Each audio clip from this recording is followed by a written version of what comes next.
অসমীয়াৰ প্ৰাণৰ প্ৰাণ হিয়াৰ মাথো জুবিন দা, এই জুবিন গাৰ্গৰ যি বিনামূলীয়াকৈ যে চিকিৎসা কৰিছিল, সেই চিকিৎসাৰ সন্দৰ্ভত 30% ধন আত্মসাৎ কৰা বুলি এটা গুৰুত্বৰ অভিযোগ উত্থাপন হৈছে। আৰু এই অভিযোগটো উত্থাপন হ'ল কেনেকৈ, আমি পোনপটীয়াকে দীপু কৰ্মকাৰ, যি গুৱাহাটী GMCHত যি চতুৰ্থ বৰ্গৰ কৰ্মচাৰী, তেখেতৰ পৰা আমি পোনপটীয়াকে জানিম। আৰু লগতে SITয়ে যি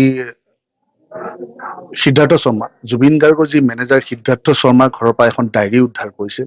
প্ৰকৃততে সেই ডায়েৰীখন কাৰ আছিল আৰু সেই ডায়েৰীখন কোনে কাক দিছিল, আমি আসাম টক্সৰ দৰ্শকক পোনপটীয়াকৈ সবিস্তাৰে আমি জনাম। আৰু মোৰ লগত বৰ্তমান আছে দীপু কৰ্মকাৰ। আমি দীপু কৰ্মকাৰৰ পৰা আমি পোনপটীয়াভাৱে আমি জানিবলৈ চেষ্টা কৰিম, আসাম টক্সৰ দৰ্শকক আমি দেখুৱাম। হয় দাদা, নমস্কাৰ। এই ডায়েৰীখন যে আছিলে, ডায়েৰীখন কাৰ আছিলে? ডায়েৰীখন মোক জুবিন দাই কিনি দিছিলে। জুবিন দাই কিনি দিছিলে। জুবিন দাৰ লগত আপোনাৰ কি সম্পৰ্ক আছিল? সম্পৰ্ক মোৰ একো নাছিলে। মই GMCৰ এটা কৰ্মচাৰী হয়, কিন্তু GMCত মানে 2010ত মানে জুবিন দাই যিখিনি পেচেণ্ট মানে জুবিন দাৰ সাহায্য বিচাৰি যোৱা পেচেণ্ট খিনি মানে জুবিন দাৰ ঘৰত যাই বিচাৰে, পোৱাৰ পিছতে জুবিন দাই তাৰমানে গোটেইখিনি GMCত ট্ৰিটমেণ্ট কৰে। কৰিলে মই তাৰমানে মোৰ নাইট ডিউটি আছিলে 2010ত। তাৰপিছতে মই অলপমান 3টামান বজাত ৰেষ্ট লৈ আছিলো, 3টা 3:30 বজাত টোপনিত। তাৰপিছতে চিষ্টাৰক সুধিছে, চিষ্টাৰ মানে কৰ্মচাৰী নাই নেকি? চিষ্টাৰে ক'লে যে অলপ ৰেষ্ট লৈ আছে। ৰেষ্ট লৈ থকা বুলি কোৱাৰ পিছতে মানে চিষ্টাৰে আৰু হেৰি কৰিলে, এই যে ৰুমত ৰেষ্ট লৈছে। তেতিয়া জুবিন দাই এনেকুৱা কৰিছে, মানে পানী খোৱা পানী বটলৰ দি বঢ়িয়াকে চকুত অলপমান দি পেলাই মোক উঠাইছে। আজি জুবিন দাই বটলটো খোৱা পানী দি উঠাইছে। বেলেগ যদি ছিংগাৰ হলে আজি হয় গুৰি মাৰি লাট মাৰি উঠালে হয়, বা পানী বটলটো ঢালি দিলে হয়। তাৰপিছতে মই সেনেকে উঠিলো, চকুত পানী অলপ মাৰি দিলে চকুত। তাৰপিছত মাৰি দিয়াৰ পিছত উঠিলো, তাৰপিছতে পেচেণ্টটো ৰিচিভ কৰিলো। তাৰপিছত জুবিন দাই মোক সুধিলে, তোমাৰ ঘৰ ক'ত, তোমাৰ নাম কি? তাৰপিছত এনেকা বুলি কৈ তাৰপিছত মোৰ মোবাইল নম্বৰ ল'লে। লৈ পেলাই ক'লে, তুমি মোৰ ষ্টুডিঅ'লৈ আহিবা জোনালী। তাৰপিছত জোনালীত মাতিলে, এদিন গলো, নাপালো।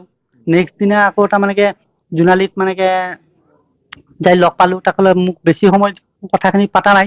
কৈছে দাদাই, কৈছে মই মোৰ যিখিনি পেচেণ্ট মোৰ তাত আহে, মই অহা পেচেণ্ট খিনি মই অলপ চাই দিব লাগিব। মই যে চাই দিব লাগিব বুলি কৈছো, হ'ব দাদা বুলি কৈ পেলাই আৰু মই গুচি আহিলো, বেছি সময় নিদিলো। তাৰপিছতে আৰু দাদাই মানে পেচেণ্ট খিনি চালে।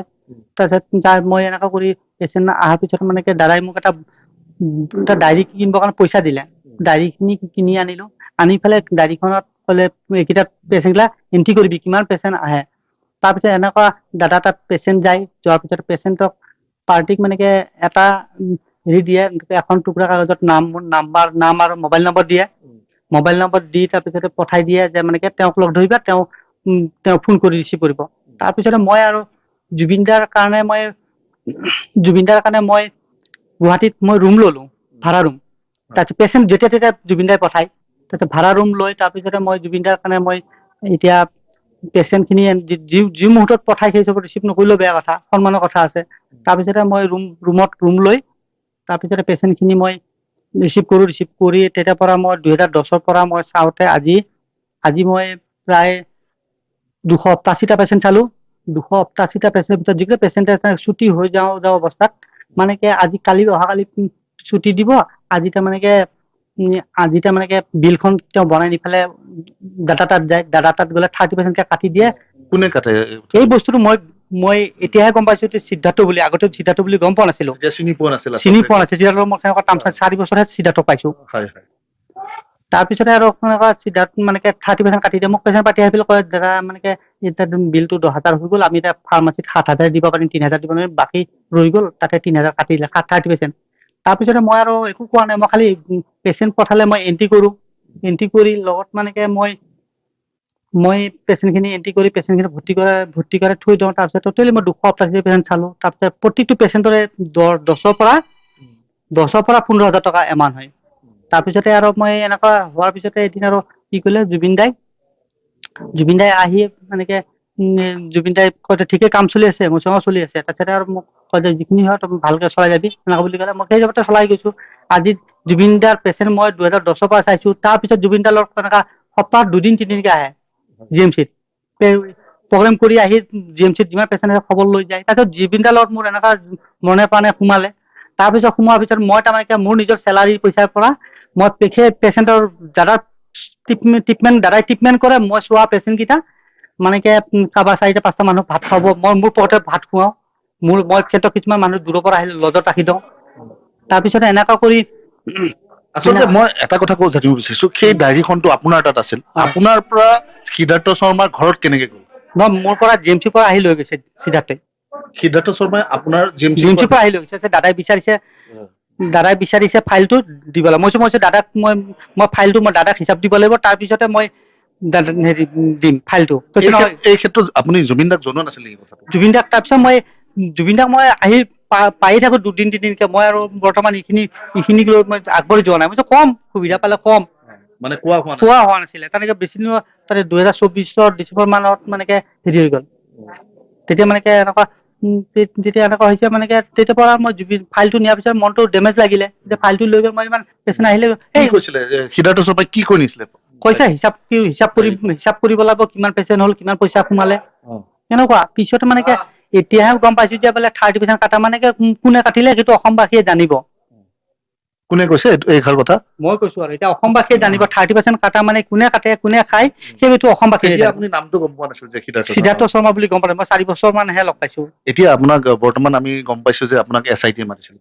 SIT-য়ে মোক মাতিছিলে, তাৰপিছতে ফোন নম্বৰ দি কালি মাতিছিলে। মাতাৰ পিছত মই আজি উপস্থিত হৈছো। হোৱাৰ পিছত মই সুধিলো ছাৰহঁতক, ছাৰ মোক মাতিছিল নেকি? কৈছে কোনেবা মাতিলে, কি কৰিলে? মই কৈছো ছাৰ এতিয়া মোৰতো নাম্বাৰ গিলা অমুকত আছিলে ডায়েৰীখনৰ পৰা মোক মাতিলে নেকি এই বুলি কোৱাৰ পিছতে গম পোৱা নাই। তাৰপিছতে আৰু এই কছাৰী হোটেল মানুহজনক মই লগ ধৰিলো, তুলতুলৰ পৰা মই পুৰি চব্জি নি পেলাই জুবিন দাক খুৱাইছিলো। আৰু জুবিন দাক মই চিনাকি কৰি দিয়া হোটেল সেইখন।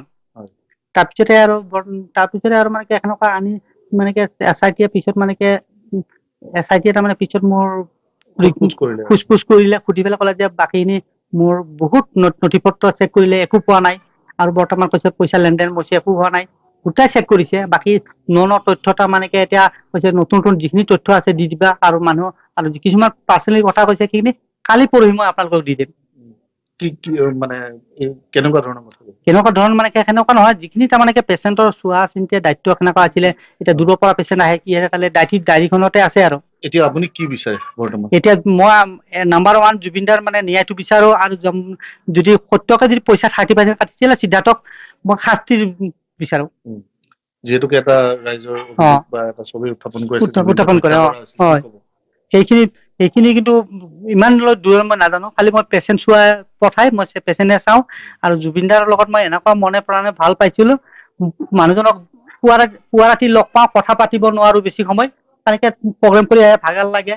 আৰু লগত মই যেতিয়া 10ৰ পৰা লগ পালো, তাৰ পিছত মই এনেকুৱা হ'ল, মই নিজৰ চেলাৰী পইচা মই এতিয়া প্ৰায় 6-7 লাখ টকা দোকান বজাৰ বাকী। এতিয়া এইখন মোৰ গেলামালৰ বাকী। এতিয়া 40,000 টকা বেলেঞ্চ। মোৰ চেলাৰী হলে মই চবতে ভগাই খাই লৈ ঘৰৰ ফালে পইচা নাই। মোৰ এনেকুৱা হৈছে, মোৰ অল পইচা মই ভগাই দিওঁ। জুবিন দাই যিমান পেচেণ্ট চাইছে, পইচা খৰচ কৰিছে, পেচেণ্ট পঠাত বিল পাইছে, কিন্তু মই 4-5টা মানুহক ভাত খুৱাওঁ, 4-5টা মানুহক গাড়ী ভাড়া দি পঠাব লাগে। এনেকুৱা নিজৰ পইচা দি ৰিপৰ্ট কৰি দিওঁ।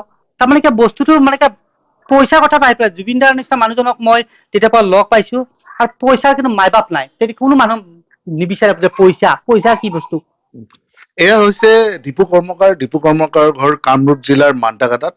আৰু এয়া দীপু কৰ্মকাৰৰ যি বিস্ফোৰক মন্তব্য আসাম টক্সৰ জৰিয়তে। আসাম টক্স, আপোচবিহীন অসম কণ্ঠ।